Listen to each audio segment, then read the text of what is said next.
은혜성산교회 김한기 목사입니다.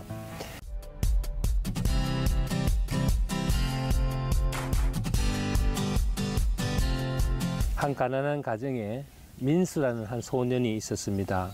부모님들은 막노동을 하시는 분들이었고, 하루는 철근에 깔린 어머니를 구하려다가 아버지는 불의의 사고로 세상을 떠나고, 이 일로 인하여 어머니는 한쪽 다리를 잃은 장애자가 되었습니다. 장애자인 어머니는 자식 하나를 잘 키우기 위해서 불편한 몸을 이끌고 나무를 캐서 시장에 내다 파는 직업을 가졌습니다. 시장 한쪽 코너에 앉아서 나무를 팔고 있는 어머니. 그러나 민수는 그런 어머니가 정말 싫었습니다. 그래서 학교 다니는 길, 시장 길 저 몽퉁이에 앉는 어머니와 눈이 마주칠세라 늘 피해 다니고 했습니다. 민수는 항상 들판에 쩔뚝거리며 나가시는 어머니가 싫었고, 그 나무를 밤새 다듬으시는 모습도 싫었습니다. 이런 구차한 삶과 가난이 싫었던 민수는 공부 하나는 열심히 했었습니다. 어느 날 4교시가 끝난 무렵 아이들이 갑자기 웅성거리며 복도를 나가는 것을 보니까 어머니가 다리를 쩔뚝거리면서 교실로 들어서는 것이었습니다. 아침에 급히 가느라 점심 도시락을 입고 간 아들을 위해서 오신 것입니다. 선생님과의 면담이 끝나고 어머니가 돌아가시자 아이들이 한마디씩 하는 것이었습니다. 야, 민수 너네 엄마 찐따였구나 하고 논리되는 겁니다. 그 잘난 부잣집 아들 성우라는 아이가 한 말입니다. 성우는 민수 어머니의 그런 글을 흉내를 내고 비아냥거리면서 웃고 장난을 쳤습니다. 무엇이 그렇게 우스운지 아이들이 계속 웃어대었습니다. 민수는 화가 나서 성우의 멱살을 잡고 몇 대 때리고 나가버렸습니다.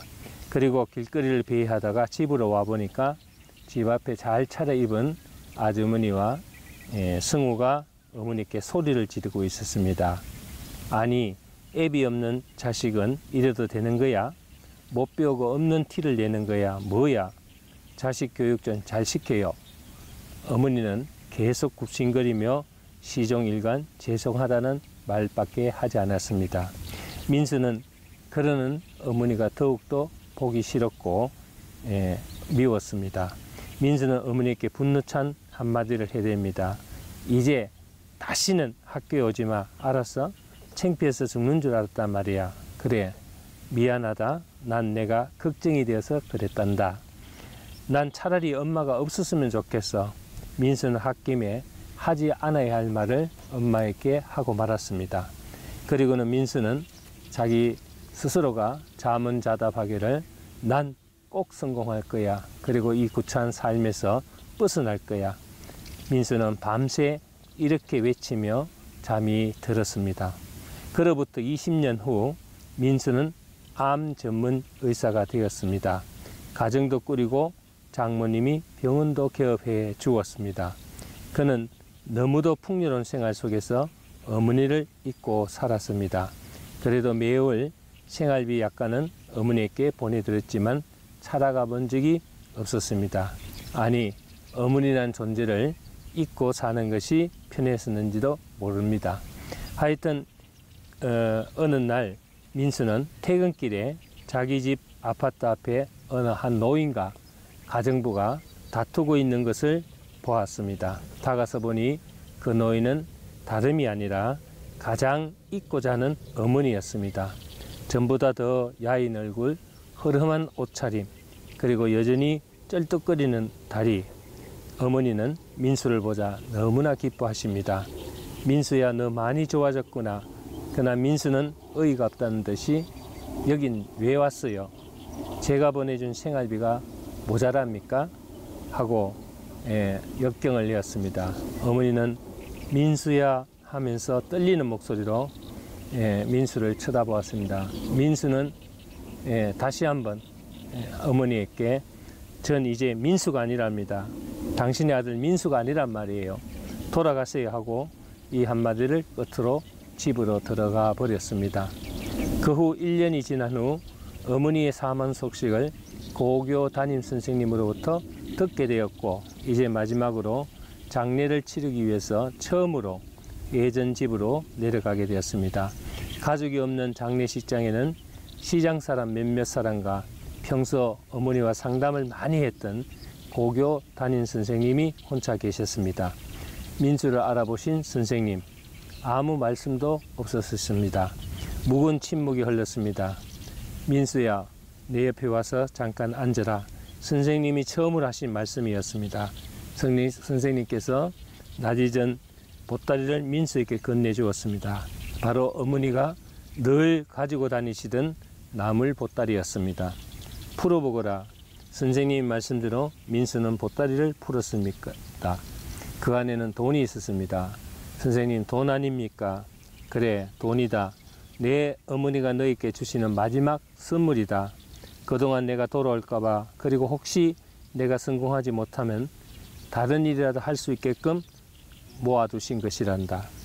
너 하나 믿고 무슨 미련인지 이것을 떠나지 못하고 너를 기다렸단다. 너에게 잘 해주지 못해 항상 미안해 하셨다. 그래서 내가 가끔 내 어머니의 말동무가 되어 드렸단다. 그래서 내 어머니는 나에게 유언을 전하도록 부탁하셨다. 그리고 내가 모르고 있었던 사실도 함께 말이다. 선생님의 얘기들은 민수에게 큰 충격으로 다가왔습니다. 민수야, 내가 아주 어렸을 때 너를 키워주신 부모님은 퇴근길에서 쓰레기통을 뒤지고 있는 너를 발견했단다. 자식이 없던 터라 널 데리고 가서 키웠지. 늦게 얻은 자식이라 얼마나 기뻐하셨는지 모른다. 이런 너를 집에 혼자 둘 수 없어 항상 늘 공사판에 데리고 다니셨단다. 그러던 어느 날 무너지는 철근 밑에서 있는 널 구하기 위해서 몸을 던지셨단다. 그 사고로 아버지는 돌아가시고 무너지는 철근의 한쪽 다리를 잃으셨단다. 그러니까는 아버지의 목숨과 어머니의 다리로 살아난 운 좋은 놈이지. 혼자 되신 어머니, 다리마저 불편하신 어머니께 주위 사람들은 늘 고아원에 보내라고 독촉을 하셨단다.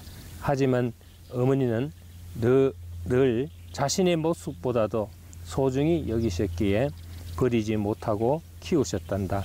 그 후 어머니는 아버지를 잊기 위해서 이곳으로 옮기셔서 나무를 팔며 너를 키워온 거야. 민수, 너 대학 다닐 때 암인 걸 아신 어머니는 자신의 몸보다도 민수의 학비를 마련하기 위해서 병원 한번 가지 않으시다는 사실도 너는 아니 하고 물으셨습니다. 이 이야기를 들을 때 민수의 가슴이 한없이 무너지는 것 같았습니다. 암 전문의로 명성을 날리는 아들을 낳아두고 어머니를 암으로 돌아가시게 하였다는 슬픔이 순간적으로 마음을 아프게 했습니다. 어머니는 마지막으로 아픈 몸을 이끌고 한 번이라도 아들을 보고 싶어서 서울까지 물음으로 찾아갔습니다. 그런 어머니에게 민수는 가슴에 못을 박고 만 것입니다. 자신이 낳은 자식도 아닌데 자신의 목숨보다도 소중히 여기셨던 어머니를 버린 그 자신을 용서할 수가 없었습니다. 하지만 자신을 조용히 내려보시는 벽면에 어머니의 사진이 잔잔한 미소를 보이고 있었습니다. 여러분, 이 이야기는 다름 아닌 하나님의 한없는 사랑의 이야기입니다. 어머니의 모습은 이 땅에 오셨던 예수님의 모습이고 민수는 바로 나요, 죄인인 우리들의 모습이라고 할 수가 있겠습니다. 오늘 본문 말씀입니다. 여인이 어찌 그 젖 먹는 자식을 잊겠으며 자기 태에서 난 아들을 긍휼히 여기지 않겠느냐. 그들은 혹시 잊을지라도 나는 너를 잊지 아니할 것이라. 아멘. 이런 무한한 사랑으로 오늘도 우리를 치유해 주시고 돌봐주시는 하나님의 사랑을 알고 계십니까? 여러분, 이 무한한 하나님의 사랑을 우리가 항상 기억하고 하나님을 사랑하는 삶을 살기를 주의 이름으로 축원합니다. 감사합니다.